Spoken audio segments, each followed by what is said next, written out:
In 2005, we support Michael Bloomberg for mayor of the city of New York on Tuesday's election. So please join with me in welcoming to the podium the mayor of the city of New York, Michael Bloomberg.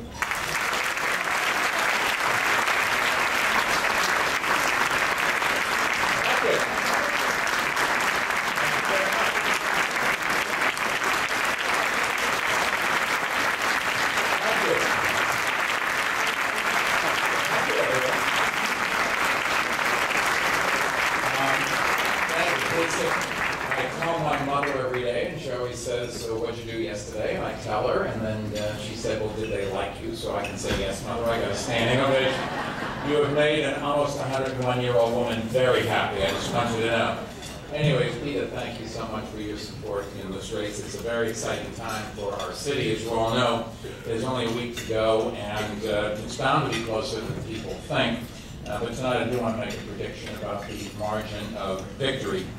The Yankees will win it in 6. And the only thing keeping me from getting to Yankee Stadium is this speech, so it will be brief.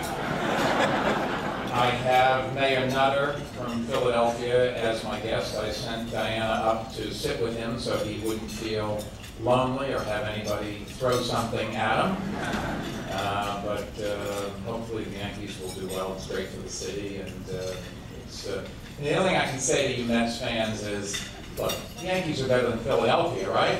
Okay. Not everybody agree with that. Anyways, let me congratulate all of tonight's honorees: Peter Bashar, Rich Davis, and Lisa Kuros, and our former great mayor and my good friend, Ed Koch.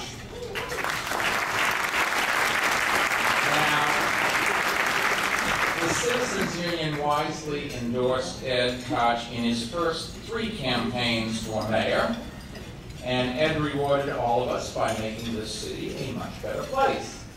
Although some people think Diane Coffey did all the work, but that's not neither here nor there.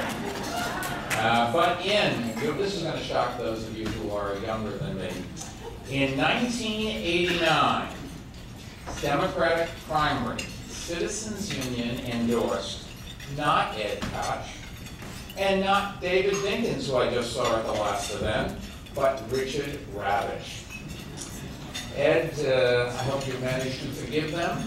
No, that's my Ed Koch. Irish amnesia. Dick Ravish is now doing a great job as Lieutenant Governor, thanks in part to Citizens Union. The Citizens Union, you should know, provided some of the legal analysis that helped convince Governor Patterson that he had the power to fill the vacancy in the LG's office. And the Court of Appeals certainly agreed with you, 4-3. So I guess that means we have replaced 3 men in a room with 7 judges in a room. When we said we wanted judicial reform, I'm not sure that's what my corporation counsel had in mind. Although, given recent events in Albany, it's maybe judicial rule would be better. All kidding aside, even after 112 years, there's still plenty of work for the Citizens Union to do, and plenty for all of us to do. You've been a very important partner with our administration. We worked together together to craft the most comprehensive pay-to-play campaign finance reform in the country. And Speaker Christine Quinn deserves a lot of credit for shepherding it through the Council, and Citizens Union provided important support for it. This law is now a model for the country, and is something that we strive to be in every area, whether it is in public health or education reform or environmental sustainability or fighting crime. And just let me say again, Christine Quinn and the City Council, I saw Bill de Blasio outside, I don't know if he's in here or not, or any other City Council members, they really have passed reforms that we could sorely miss in Albany and in Washington. And while our laws are not perfect, they certainly are better than any place I know. This is going to shock most of the people here, but the City Council actually votes on bills that they've read. Well, those of them that can read do it, but regardless. They can. I'm a big fan of the City Council. They, all of them, some of them I don't agree with, but all of them have strong views. They express those views. They read the legislation, they hold hearings on it, and then the mayor holds another hearing on it. Things are done in the light of day, not in the ways that they're done in some other legislators. And good government is about transparency and accountability and government based on the facts and not playing partisan politics. And that's why I've hired the best and the brightest no matter what party they've come from, and it's why I've tried to embrace ideas from Democrats and Republicans and independents. And who would know better than me about all three of those? We've made a lot of progress together, but there really is an awful lot more that we can do. Right now we're working with Citizens Union to enhance public participation and transparency in the city's rulemaking process. And in everything that we have done, we've taken to heart the principles that guide Citizens Union, making government more accountable, independent, and patronage-free.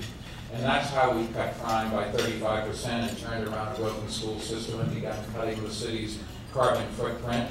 I would keep going, but New Yorkers don't like to boast. But that was funny, come on.